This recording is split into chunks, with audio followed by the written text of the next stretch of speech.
어제 오늘 참 이 얘기 많이 하셨을 것 같은데 소비 쿠폰과 관련된 이야기입니다. 김 교수 굉장히 많은 분들이 이미 다 신청을 했어요. 맞습니다. 오늘이 수요일이잖아요. 예. 오늘은 출생연도 끝자리가 3번, 예. 8번인 분들이 대상이 날입니다. 해당하는 요일을 그렇다고 놓쳤다고 걱정하실 수도 있지만 그러지 않으셔도 되는 것이 주말에는 이 끝번호와 상관없이 모두 신청할 수 있다고 하니까 예. 참고하시면 되겠습니다. 소득과 지역에 따라서 1인당 지금 15만 원에서 많게는 45만 원이 지급이 되는 건데요. 지금 이게 1차 지급 신청이고요. 월요일은 21일부터 시작이 됐습니다. 신청 현황을 좀 보니까요. 신청 이틀째였던 어제까지 신청자 수가 1,428만여 명을 넘어섰다고 하고요. 예. 그렇게 되면 전체 대상자의 약 30% 가까이가 신청을 한 셈이라고 합니다. 그렇게 해서 이틀간 지급된 지원 금액 액수가요. 2조 5천억 원이 넘습니다. 예, 굉장히 속도가 빠릅니다. 말씀드린 대로 소득 수준에 따라서 차등 지급을 하다 보니까 선배님 글쎄요 이런 논란도 있습니다. 예. 네, 그렇습니다. 소득 수준에 따라서 지급받을 수 있는 금액이 다른데 예. 일부 지자체에서 이 소비 쿠폰 선불 카드에 지급되는 그 금액을 기입해서 논란이 되고 있는 상황입니다. 예. 지금 화면에 나오다시피 일단 왼쪽을 보시면 부산에서는 카드 오른쪽 상단에다가 금액을 43만 원, 혹은 18만 원 이렇게 표시를 했습니다.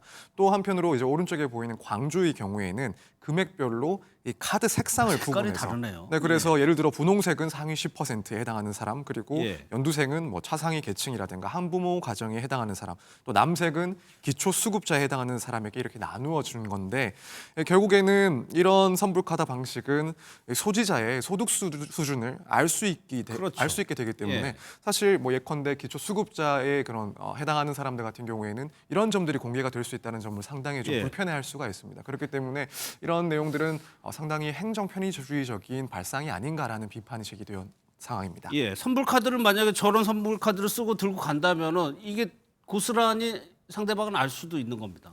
그렇죠. 왜냐하면 카드를 사용하기 위해서 이 편의점에서 아니면 마트에서 이런 카드를 내미는 순간 사실 내 소득이 상위 10%에 해당하는지 아니면 기초수급자인지 차상위 계층인지 다 나오기 그렇죠. 때문에 이것이 마치 계급을 나누는 것 같다라는 이야기가 나옵니다. 그래서 이걸 두고 온라인에서도 굉장히 좀 시끄러운 그런 상황인데요. 이 굳이 왜 금액을 써놓느냐, 무슨 인증을 하는 거냐라는 이야기도 나오고요. 예. 사회적 약자에 대한 배려가 없다라는 지적도 있는 반면에 하지만 이 금액을 카드에 기입해 놔야만 현실적으로 행정적으로 업무 속도 처리가 빨라지기 때문에 예. 어쩔 수 없이 현장을 고려하면 우리가 감수해야 되는 것이다라는 또 이야기도 있습니다. 물론 나눠주는 사람이야 편할지 모르겠지만 이걸 써야 되는 사람 입장에서는 부담스러울 수 있죠. 맞습니다. 예. 그래서 이재명 대통령도 이를 두고 전형적인 공급자 중심의 행정 편의주의적 발상이다. 인권 감수성이 매우 부족했다. 이제 이렇게 지적을 하고 있습니다. 그래서 즉각 바로잡으라는 지시가 있었던 것으로 지금 알려지고 있는데요.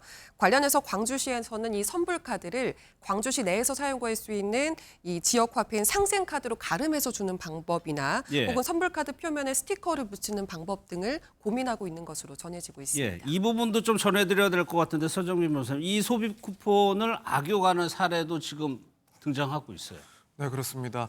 사실 이렇게까지 또 발빠르게 범행에 이런 정책들을 적용한다는 게 상당히 씁쓸한데요. 일단 사기 수법을 조금 설명을 해드리자면 일단 메시지 같은 것들을 발송을 합니다. 그래서 예. 민생회복 소비 쿠폰 신청 안내를 해주겠다면서 인터넷 URL을 포함한 그 문자를 보내게 됩니다.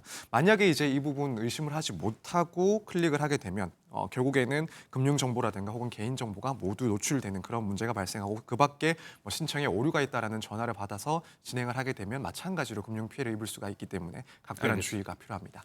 예.